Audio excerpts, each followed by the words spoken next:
Chairman PTI Imran Khan chairmanship से दस्तबरदार, नया chairman किसे मुंतखब किया जा रहा है? इस्लामाबाद हाई कोर्ट के फैसले, साइफर केस, सेशन कोर्ट के अहकामात और अहकामात पर अमल दरामद करवाने में नाकाम। ट्रायल कहाँ होगा?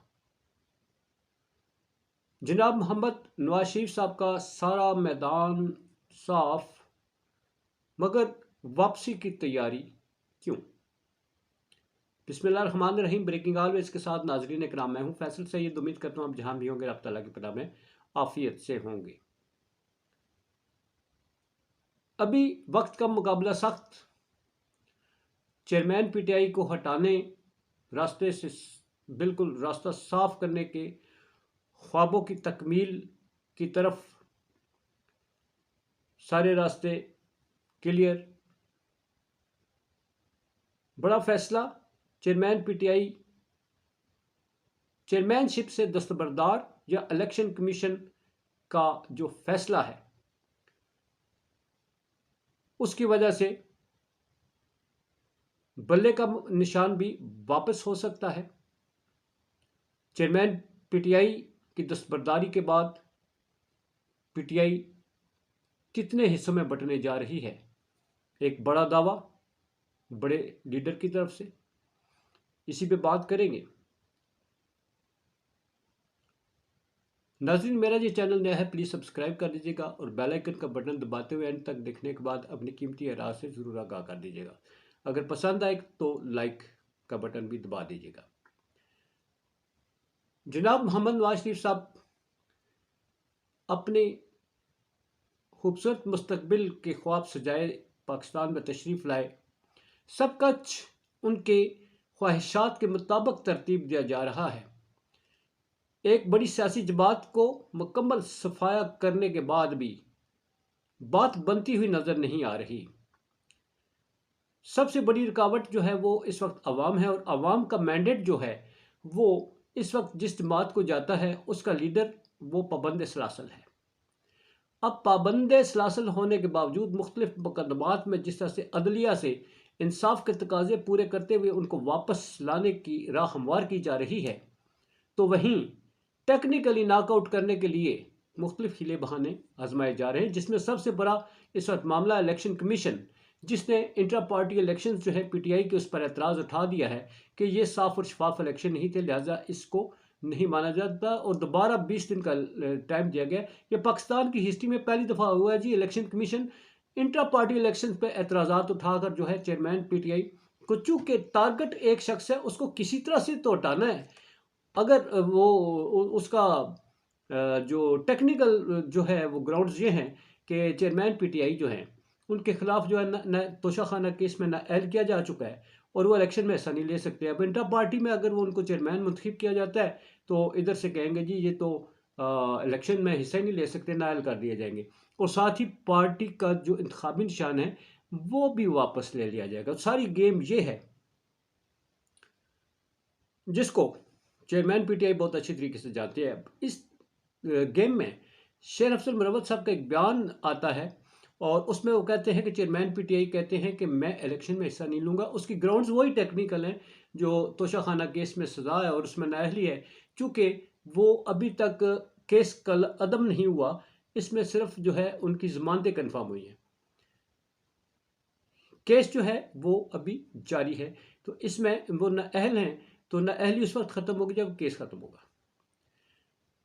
शेर अफजल मुरव्वत साहब ने उनके हवाले से जो मुलाकात हुई चेयरमैन पीटीआई से, तो उन्होंने कह दिया कि वो इस वक्त वक्ती तौर पर जो है वो शायद इलेक्शन में हिस्सा नहीं लेंगे। उसकी वजह यह है इंटर पार्टी के हवाले जो इलेक्शन है इसके हवाले से कोर कमेटी जो है वो उनके शेर अफजल मुरव्वत के जो बयान है उसकी तरदीद करते हुए ट्वीट करते हैं कि ये गैर ज़िम्मेदाराना बयान है। मगर शेर अफजल मुरव्वत जो है वो कहते हैं कि कोर कमेटी का ये बयान गैर जिम्मेदाराना है कि चेयरमैन पीटीआई ने ऐसी कोई बात नहीं की। हालांकि वो कहते हैं चेयरमैन पीटीआई ने इलेक्शन कमीशन की जो इस वक्त मामलात हैं उसको सामने रखते हुए ये फैसला किया है। मगर वो अभी इस बात का तयन करेंगे कि ये इलेक्शन जो चेयरमैन होंगे पीटीआई के, वो कौन होगा। तो एक्सपेक्टेड नेम हमारा जो गेस्ट है नाज़रीन इकराम, वो उनकी बहन हो सकती हैं, पार्टी में से और कोई नहीं, क्योंकि शाह महमूद कुरैशी वो भी अंदर हैं। अब बात करते हैं जी, नवाज शरीफ साहब जो है वो वापस कब जा रहे हैं, मगर इस हवाले से पहले थोड़ी सी बात करते लेते हैं साइफर केस का। आपको मालूम है कि इस्लामाबाद हाई कोर्ट ने जो इलेक्शन साइफर के हवाले से जो नोटिफिकेशन जारी किए गए थे काबीना का, और ये सारा कुछ सारे उन्होंने नल एंड वाइट कर दिए और केस दोबारा से सिफर से शुरू हुआ। अब ये ओपन ट्रायल का मसला था कि ओपन ट्रायल होगा या जेल में होगा। इस्लामाबाद हाई कोर्ट ने ये कह दिया कि ओपन ट्रायल होगा और इसमें सवालात उठा दिए। जेल में ट्रायल के हवाले से भी काफ़ी कुछ वो हुआ। सेशन कोर्ट जो है अब हसनात साहब हैं सेशन जज जो हैं, उनके अहकामात जो हैं अब वो सामने आ गए हैं। साइफर केस तो नए सिरे से स्टार्ट हो गया है, मगर वो जेल के अंदर ही होगा। जेल के अंदर जो ट्रायल होगा वही ओपन ट्रायल कंसिडर किया जाएगा, और इसमें अब फैमिली मेम्बर्स भी जा सकते हैं, वकील भी जा सकते हैं, मीडिया टीम भी जा सकते हैं, मगर जेल में नाज़रीन कराम आम लोग तो नहीं जा सकते। एक लिमिटेड बुनियाद पर लोग जाएंगे, तो फिर वो ओपन ट्रायल कैसे होगा, बड़ा सवालिया निशान है। अपने अहकामात पर अदालतें अमल दरामद नहीं करवा सकती। नाकाम है, मगर कामयाब है तो एक शख्स को दबाने के लिए, उसकी पार्टी को दबाने के लिए। वो कैसे? हुक्म था ना कि चेयरमैन पीटीआई को हर हाल में अदालत में पेश किया जाए। नहीं पेश किया गया ना। किसने पेश नहीं किया? सुपरिंटेंडेंट जेल ने कहा कि जनाब माजरत, मैं आपके अहकामात की पाबंदी नहीं कर सकता, इसलिए कि इंटेलिजेंस रिपोर्ट्स हैं कि इनकी जान को, इनकी सिक्योरिटी के मामलात को लेकर हम इनको सिक्योरिटी फ्राहम नहीं कर सकते, इसलिए इनके ट्रायल की इजाज़त जेल के अंदर दी जाए। तो अदालत को चाहिए कि ये ट्रायल जनाब मोहतरम सुपरिटेंडेंट जो जेल हैं उन्हें जज के जो इख्तियारात हैं सौंप दें, ताकि वो खुद ही वहाँ पर ट्रायल कर लें, खुद ही सज़ा का तयन भी कर लें। क्योंकि अहकामात मानने के ना वो पाबंद थे, ना ही अटक जेल के जो सुपरिटेंडेंट हैं उनको भी बारहा कहा गया बेटों से बात करवाएं, बेटों से बात करवाई नहीं गई। बहरहाल ये कानूनी पेचीदगियाँ जी जो सुपरिटेंडेंट जेल जो हैं वो ही इनको बता सकते हैं, अलबत्ता उन्होंने प्रोवाइड नहीं किया। कैसा मुल्क है? एक एटमी मुल्क है जिसके पास मिसाइल ऐसे हैं कि वो दुनिया में तबाही फेर दे, जिसके पास एजेंसियों की वो तादाद है कि दुनिया की नंबर 1 एजेंसी है। ज़मीन के नीचे से भी किसी को खींच के ले आती हैं, अगर कोई रुपोश हो या दहशतगर्द हो उसको बालों से पकड़ के उठा के ले आती हैं। मगर कैसा ये मुल्क है, इसके कैसा सिक्योरिटी का निज़ाम है कि एक शख्स को सिक्योरिटी नहीं फराम कर सकते, एक शख्स को सिक्योरिटी नहीं फराम कर सकते, दहशतगर्दों से नहीं बचा सकते, जो थ्रेट्स है उसका सामना नहीं कर सकते। तो सवाल ये पैदा होता है कि अवाम क्या एक्सपेक्ट करे, उनको कौन सिक्योरिटी देगा?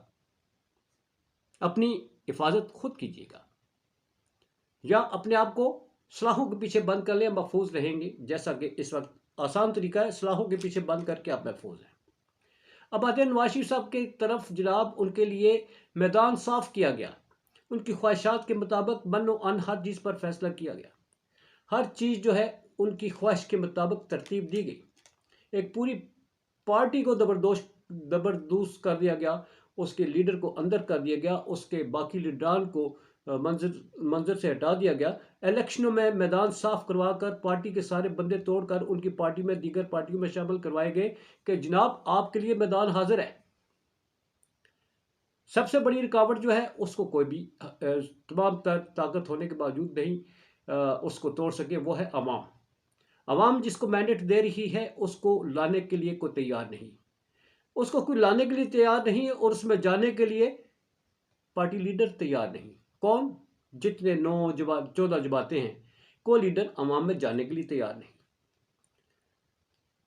और हुकूमत बनाने के लिए जो मैदान साफ किया गया है वो चेयरमैन पीटीआई को लाने के लिए तैयार नहीं। मगर अवाम जो है वो किसी पुराने को आजमाने के लिए तैयार नहीं। मामला बड़ा साफ सा है।